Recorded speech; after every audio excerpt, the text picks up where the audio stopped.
Lawsome by Consultwebs. Breakthrough insights to build a thriving law firm with your host, Tanner Jones. Hello, Lawsome listeners.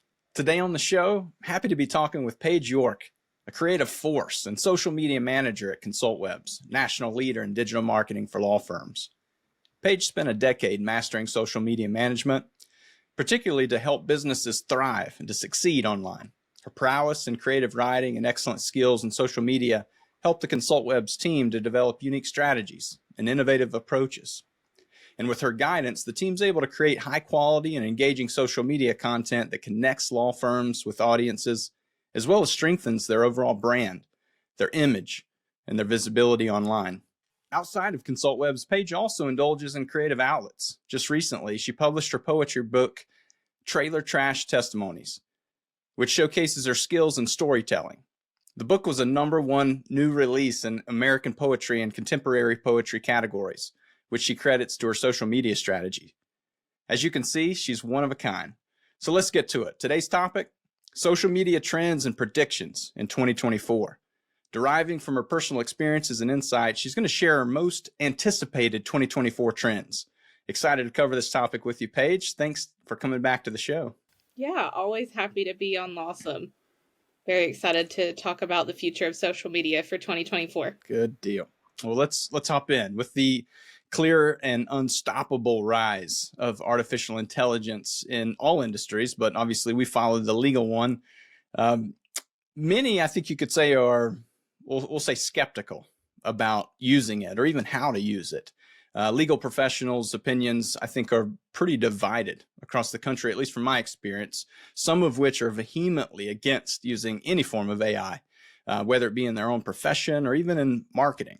So given your boots on the ground experience, particularly as a social media manager, Paige, what are your thoughts about using AI in your work, whether it be maybe for law firms, marketing, your own management of people, or a mixture of everything? What's your take?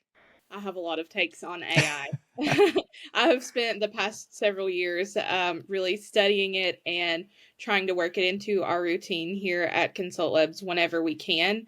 One of my favorite things about AI is that it allows you to be more efficient in your work. I can understand the divide for sure, because as a creative person myself, I never want to step on the toes of other creators and creatives out there.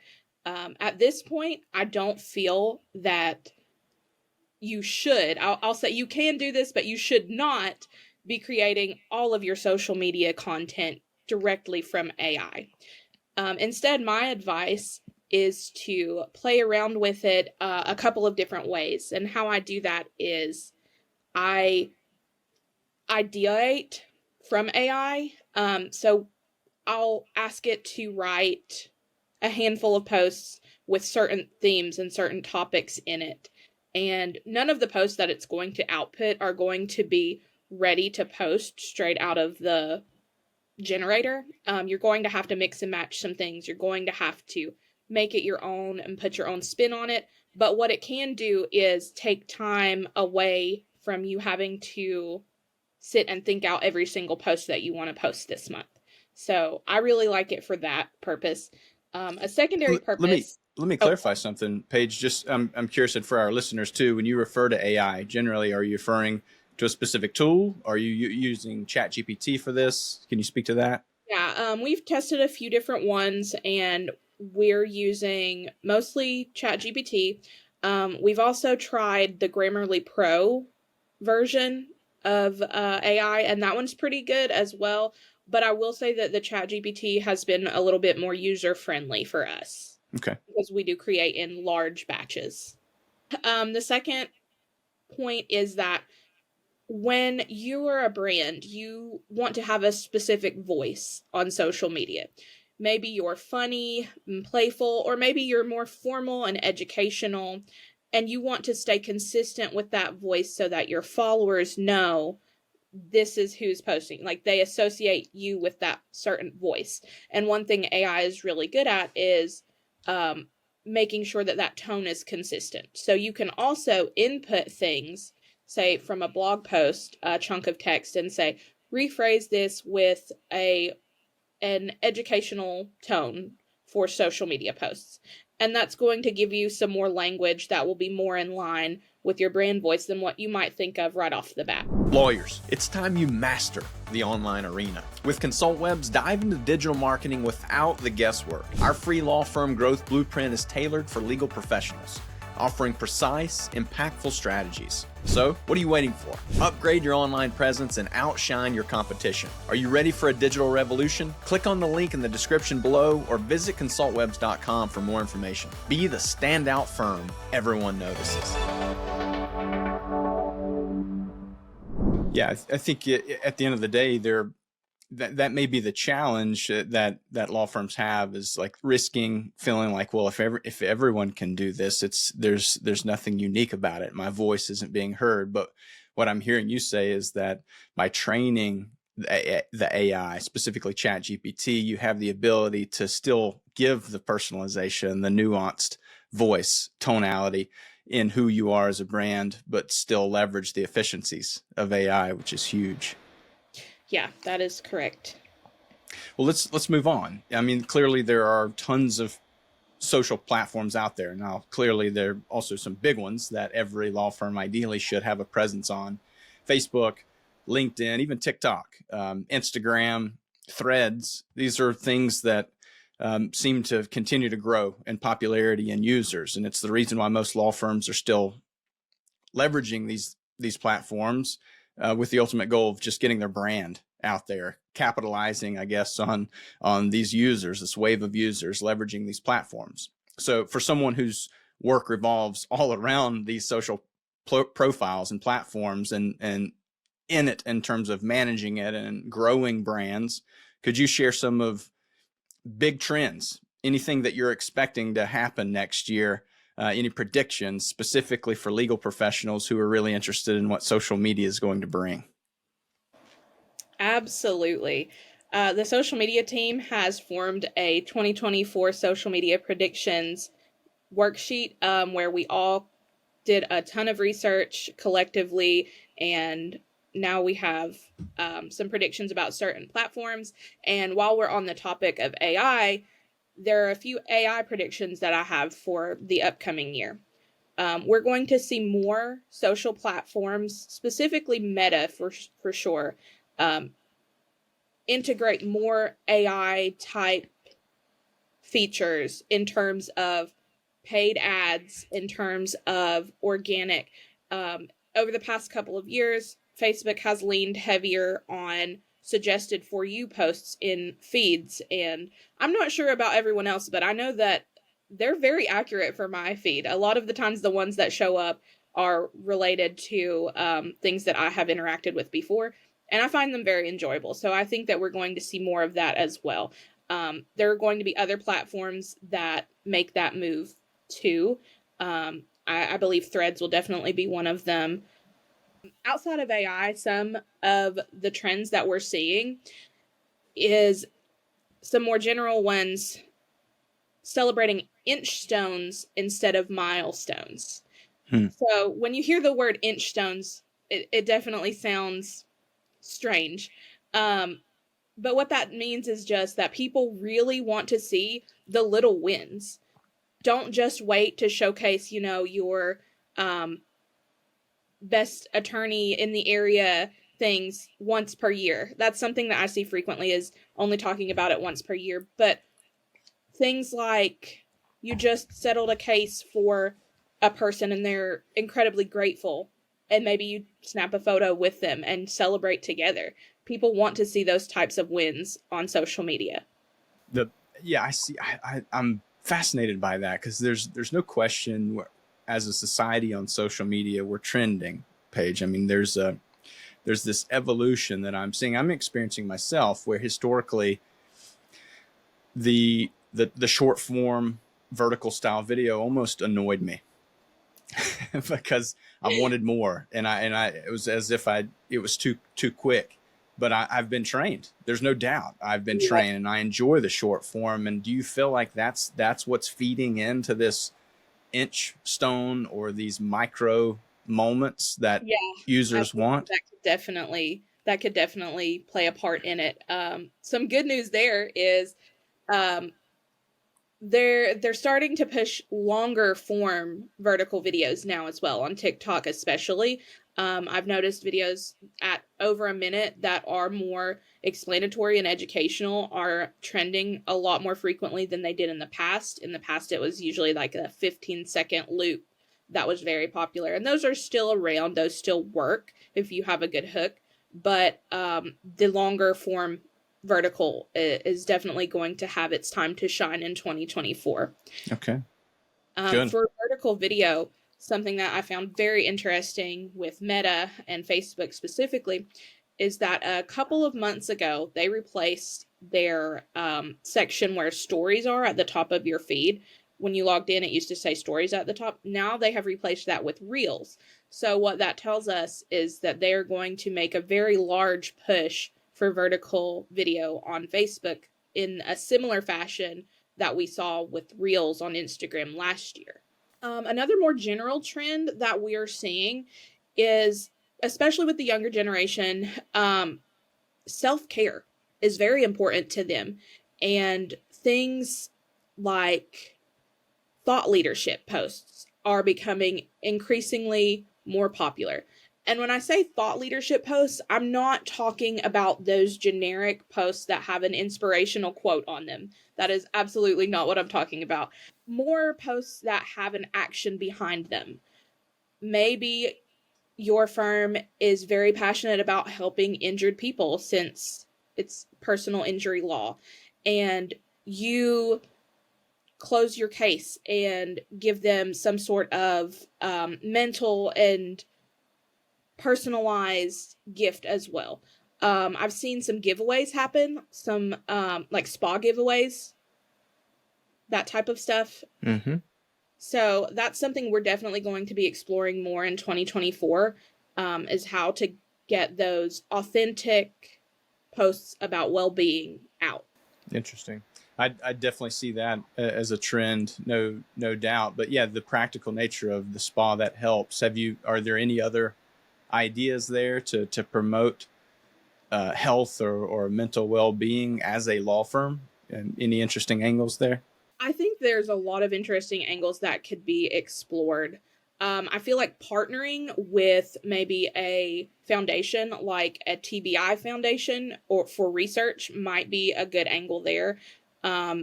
Maybe you're making a donation, or maybe you know someone who is your client who has a TBI, and you can refer them there for those resources. Mm-hmm. It sounds as though, and I'm just making maybe a general assumption here, but if a law firm who is maybe they've been involved in helping or supporting with their social media strategy, do you expect them to need to do more content or posting next year or less? No, I absolutely don't. I'm thinking we're at a point now where it's less about the quantity and it is more about the quality. And apart from that, we've seen a decline in organic social media performance over many years, but it has been especially declining in the past 2, I would say. Most people who work with Facebook and Meta understand that it is a pay-to-play game. If you want people to see your posts, you should invest in paid advertising strategies. The little blue boost button at the bottom is okay if that's the amount of resources you can put into it, but ultimately, if you leave it to a professional to perform in Ads Manager, you're going to have much higher results. And that's also in turn going to increase your following and your brand awareness. If you don't mind, I'd like to clarify one piece, because I'm sure listeners may be curious, and I don't, many of which may agree and have seen the writing on the wall that the pay to play model is necessary. On the social side, when you mention organic, that's really that's what you're posting. It's you're not paying anyone to post to your own profiles, etc. That would be the organic side. And so I'm curious, from your experience, Paige, do you have to invest in the organic side and really pour into that for the advertising aspect to perform well?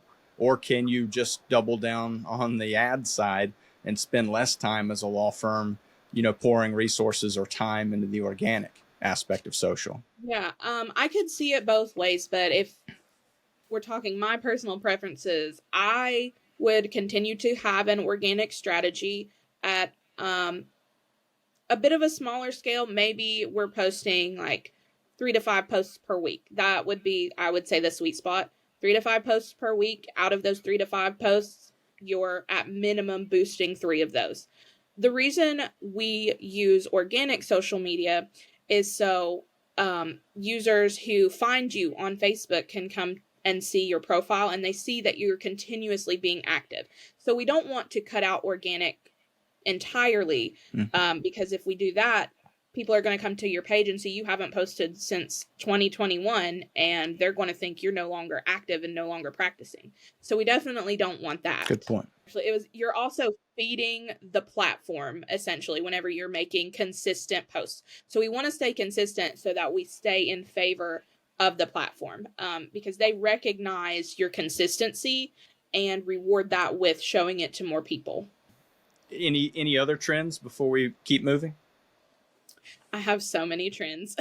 Well, let's keep them coming. I think as you're considering this, one big piece to this is every edge, every advantage presents opportunity for law firms, and that's really what we would love to hear.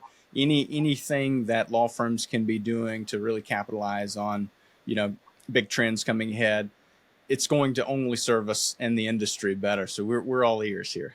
Yeah. So this one's a big one, and I don't think it's going to be very popular with attorneys because it's all about being bold and loud and less formal and less buttoned up. So we have looked at a lot of aesthetic and images, that kind of thing, and we're seeing a lot more neutrals going out the window. Minimal designs, people are seeing them and they just kind of blend together. So that is not going to be performing as well in 2024. Instead, what we're looking at is at least one bright pop of color in your brand colors, in your brand social media. That's going to catch a user's eye who's scrolling, and it's going to stop that scroll so that they, pay attention to your content and really get to soak that in. Apart from that, we're also seeing bolder text, bigger fonts. It's just kind of more loud, is capturing more attention this coming year. So that's definitely going to be a huge shift from what we've previously seen with the cleaner, more minimalism styles.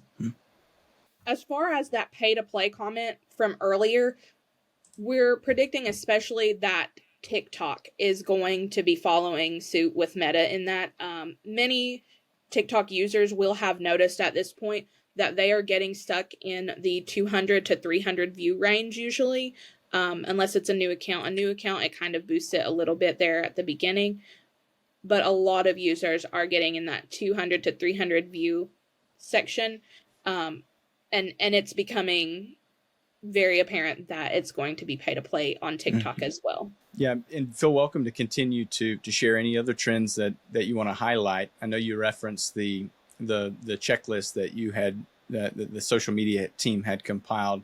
Very interested in that, which we can ensure we drop in the show notes as well. But one topic that really hasn't come up, but maybe has been implied, is the concept of video and how important that's going to be. We've obviously heard video and the power of video over the years being important. It's a form of content. Content is king. But where does video stand in your mind? Is it changing? Any radical shifts that you're expecting? Or is it more what we've been seeing, vertical, short form video is king?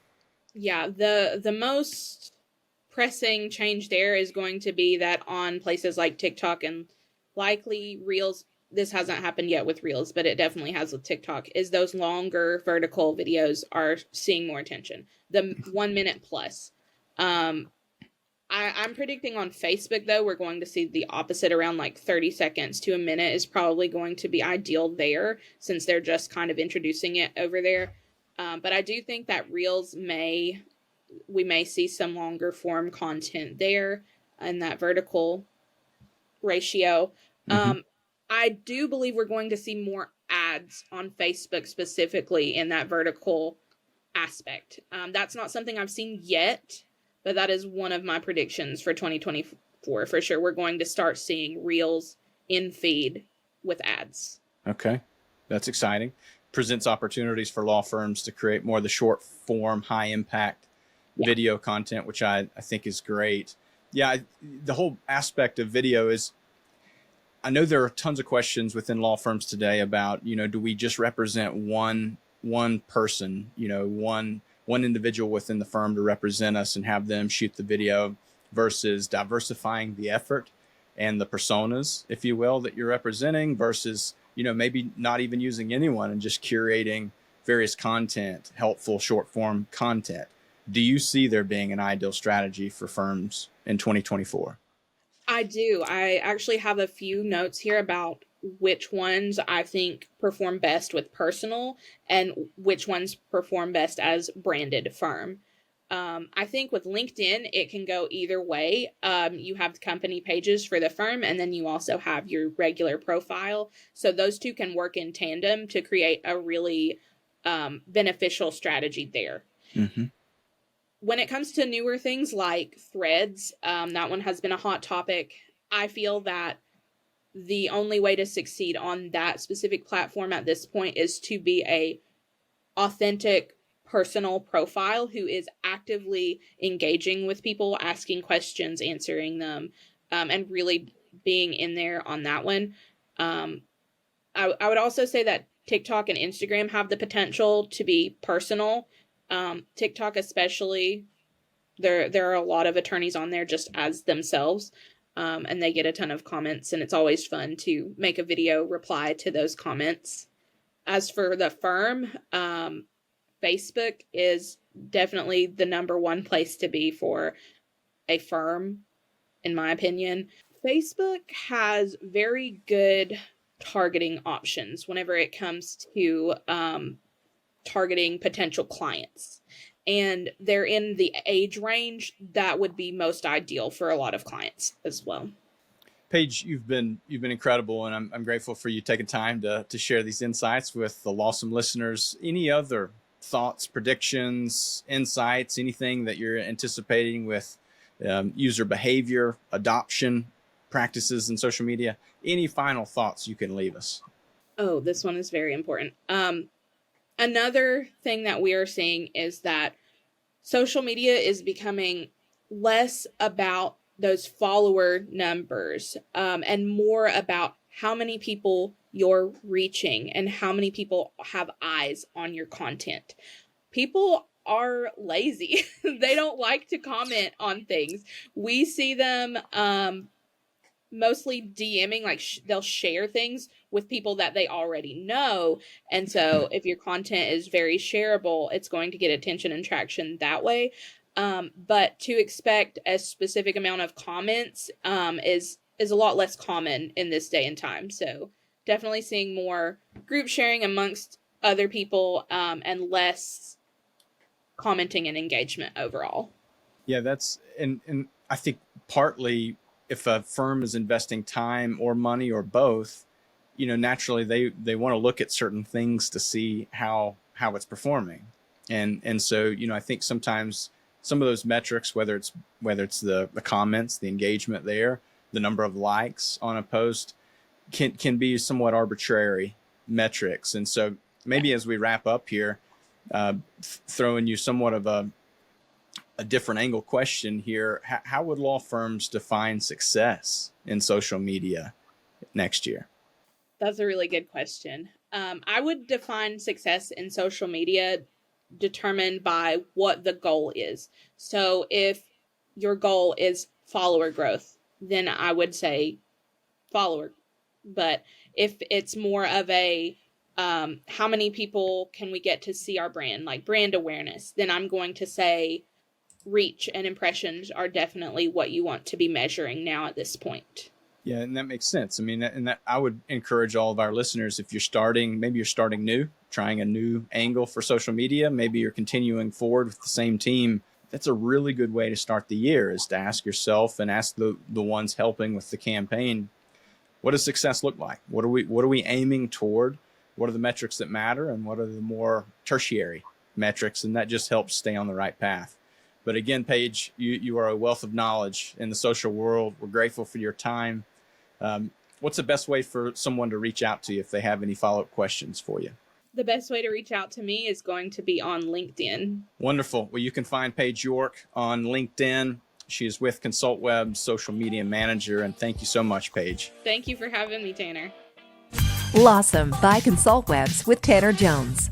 For show notes, links, and info, go to consultwebs.com/podcast. Be sure to subscribe and leave us a review. Watch for the next Lawsome episode to discover more breakthrough insights to build a thriving law firm.